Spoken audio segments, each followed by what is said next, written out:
In the last video, we found out that my BMW S1000RR was an absolute joke, only making 162 horsepower. That's unacceptable. I noticed that there was an issue because I kept getting gapped for no reason. We ripped it apart, reconditioned the cylinder head, and now it's time to put it all back together. But this isn't a simple bolt-on job. This is the moment of truth.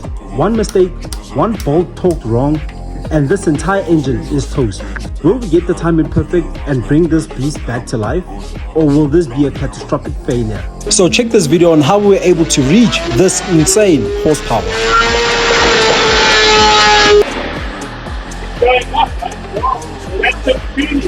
Let's get to work. You're probably wondering, but why did we have to recondition the head? The head had to be reconditioned because the valves were leaking.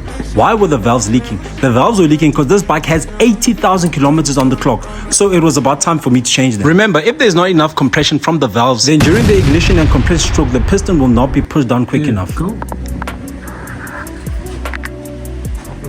Light on it sometimes, eh? Just see where we're going. Don't be worried or scared. Over here, we're just giving it a light tap with a rubber mallet just to make sure we get that proper seal on the head gasket that we got from BMW 4As. Here we go. New head gasket sitting in there. And now we're inserting our brand new cylinder head stretch bolts, and you must remember that these bolts are one-time use. Well, you could use the old ones, but the way that these bolts work is that when you compress and torque them properly, they actually stretch slightly, which is what they're supposed to do. So if you use the old ones have already stretched, so they won't provide that complete bolt-on seal that we actually need. And over here, we're just gonna fasten them, and then from fastening them, we're gonna torque them to space. So stick around, I'm gonna show you how to torque these stretch bolts, and it's actually quite funny. What it basically does is you set it to a specification, so it measures in foot-pound and in Newton meters.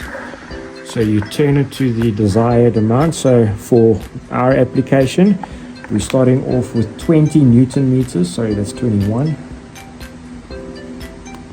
There we go, lock it in, and then we'll apply it to the bolt here. As we turn it, it will basically, it measures, if I could say, a certain tightness. It will go click.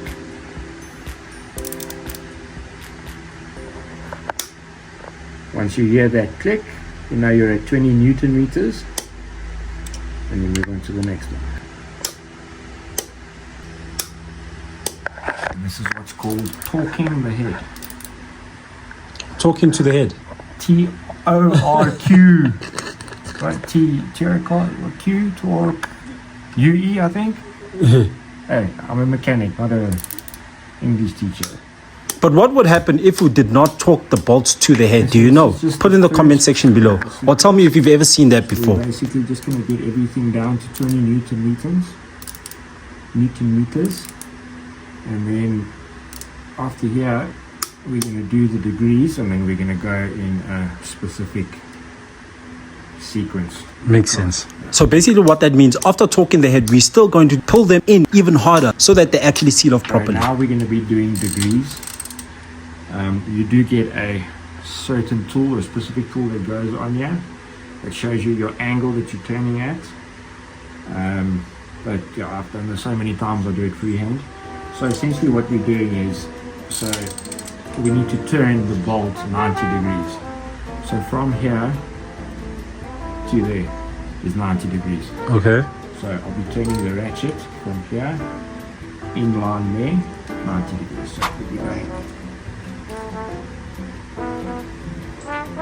There's 90. So we're going to degree all the other bolts, and then from here we're going to be putting on the cams.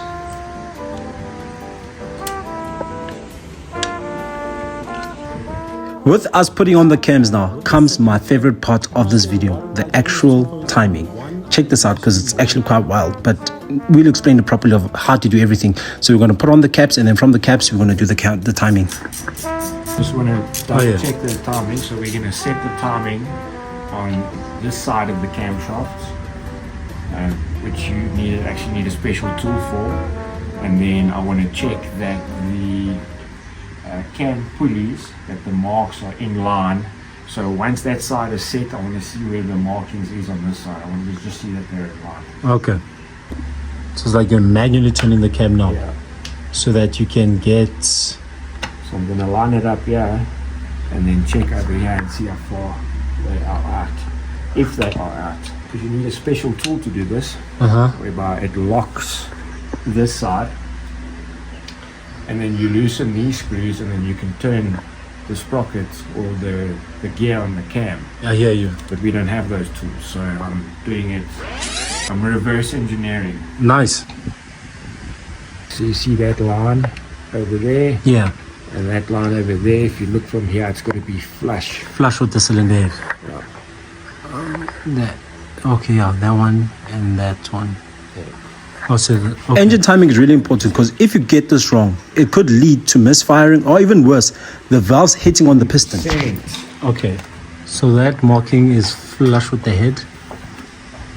So over there and over there. This is basically what we're looking for is, although the timing marks are correct on the gears on that side, Yes, the timing is actually not correct on the shaft. makes sense. Because the gear can swivel on the shaft. Okay. So yes, it looks like the timing is correct.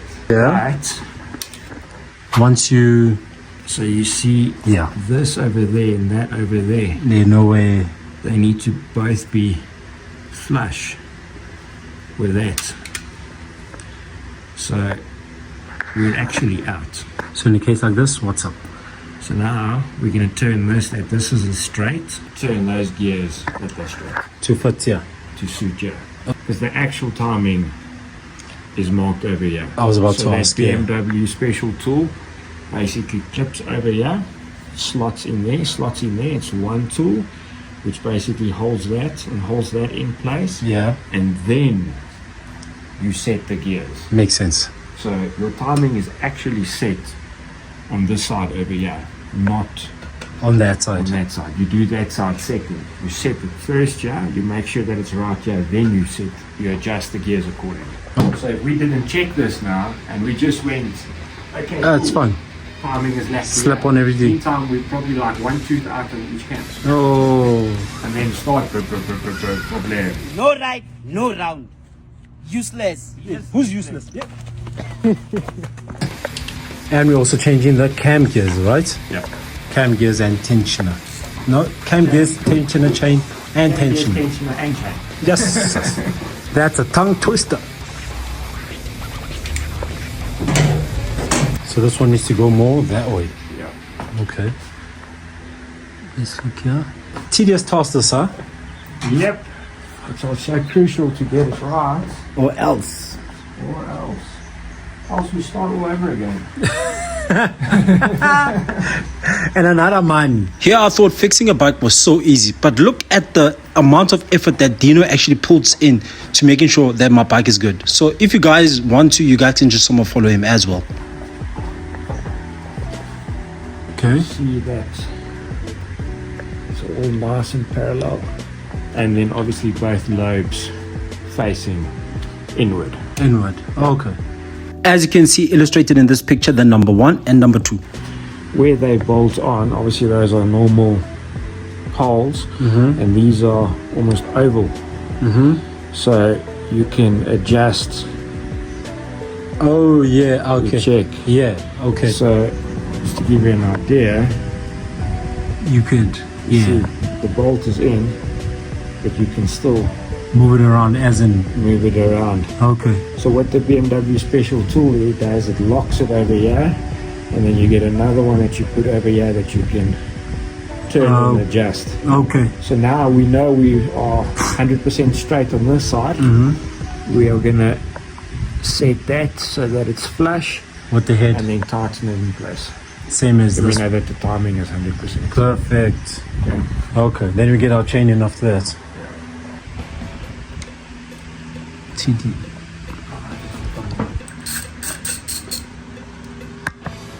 Gear out. Other gear in. Out with the old and in with the new. I don't know. That looks solid. Yeah. It's supposed to be flush with the head, and as you can see, we are flush.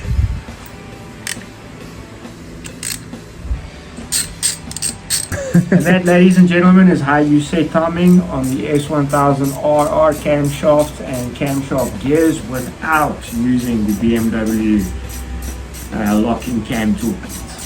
But would you recommend that people use it? Oh, definitely. Oh yeah. Definitely use the correct tools if you can get them. Yeah. BMW obviously don't sell them to the public. Oh snap. But if you can somewhere, somehow online find it, also let me know if you do. Okay. But yeah, you need to know what you're doing and what your aim is when you do this. I wouldn't advise just the average oak do this, because you could get it horribly wrong. And then it'll be, yeah. And then it could be an expensive mistake. But if you don't know what you're doing, bring it over to Dino's, we'll sort it out for you. Simple. Okay, so these are the O-rings that's going to prevent that oil from seeping through, if I'm not mistaken, no? Yes. What the fucking hell. Because I know we were That issue. we were amazed when pulling out the spark plugs. You're like, what the hell? So you can see that these O-rings are even protruding a bit more Even better. than what the others did. So when we tighten the caps down, it will seal nice and tight. Now you're talking. We need to change the gear. Yeah. So we line up. There we go. That mark and that mark. I just need to see the smoke over here. There we There you go. go. That's the little bubbles. Nice. It's actually recommended that once you change the cam chain, you will also change all the gears, which is actually what we actually got from BMW 4Ways. We got all the parts that we need from BMW 4Ways, and we actually got a new tensioner, and plus the plug, which is actually something that I'm going to showcase at the end of this video. Now we install the new one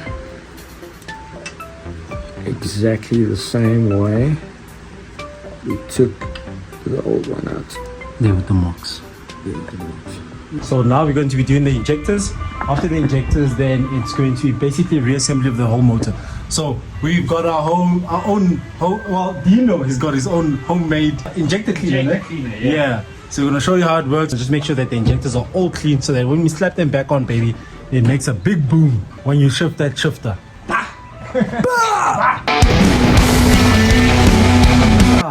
If not, if it doesn't go bar, we're gonna throw you in the trash. Not Dino the bike. Up the Yeah, so what I'm doing is I'm taking the injectors out of the rail, and then we're gonna hook the injectors up to my little machine, This is to keep me safe. my contraption, Yeah. and then yeah, run some solution through them, make sure they're clean, make sure that they're actually working with switching on. So we'll be giving direct power to them, Like what? and Like then this one? we'll be good to go.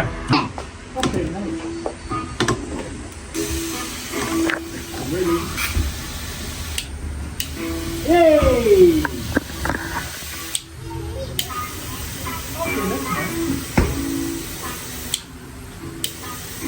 Nice. And I wipe this container out, eh? You just want? Oh, so so that's what come from the injector. Okay. Fine little pieces. Over there. All right. And you can also see by the color. As well, yeah. It's not clear. Great progress. 5. The last time I saw you, you know how you were this high. That's how.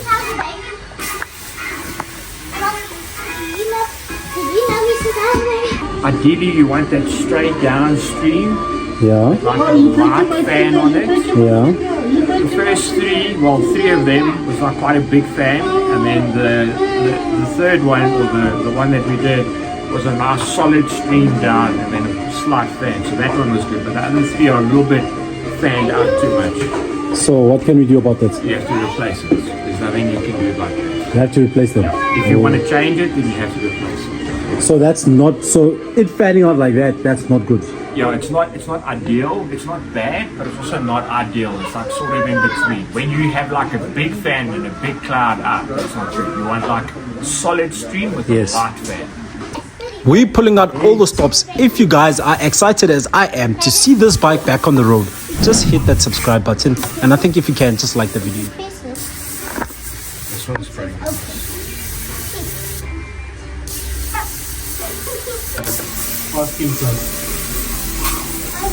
Now we're gonna go into these ones.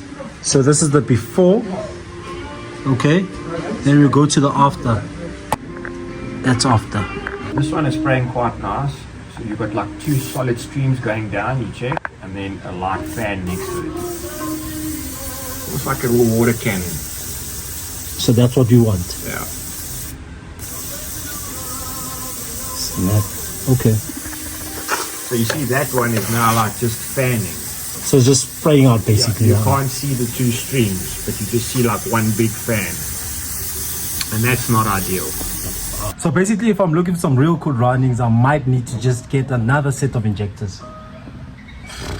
And how I know the other set of injectors are good, yeah, We'll have to see. we'll have to see, I guess.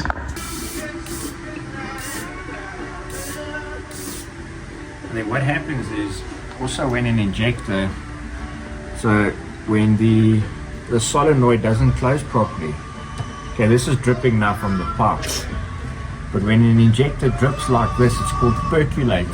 Like coffee that percolates. Yeah. So you get injectors, the pressure is still there, but the injector doesn't close properly and it percolates like that. And also give you engine troubles, hard starting. Oh, because the fuel is just not laying in there. Okay. Now the fuel's just parking there and the fuel is still running down. You get overfueling issues because the injector's percolating. Oh no. These things can pinch so quickly It's insane. and you don't even realize it. Then when you put it in Stop. What do you mean by that? and you turn the ignition on and the pump primes, you just see fuel fuel going. everywhere. Or you just smell the fuel. Or you just smell the fuel. Yeah. Don't be confused. Next, we actually had to remove all the cams the day before because we had to fit on the chain. This one is going to clip into there. So my timing box is right at the bottom. So the crank is right. Cylinder number 1 is up at TDC. Yeah. Put the cams in. Make sure that the cams yesterday when we did those marks, make sure that those lines are marked up. We'll double check again on the inside of the cam. Sharp. Okay. We already showed you guys how to do this process, so we're just gonna speed ram through everything and be able to finish off the motor. Alright, so when you put it in, obviously you want to put it in plus minus with the marks being flushed to the head. Yeah. Okay. Yeah. Now we've put in the chain and all the markings are good. The cam is on timing right now. So we're gonna assemble everything and we're one step closer to being able to start the motor, baby.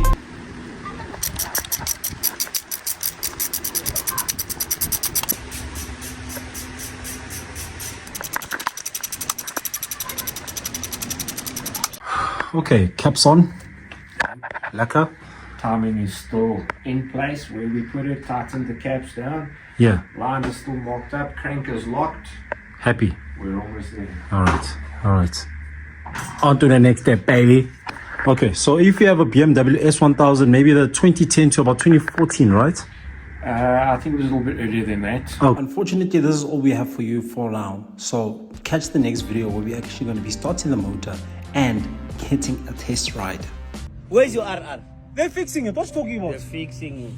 Busy nagging. RR. One right, one run. Busy nagging here.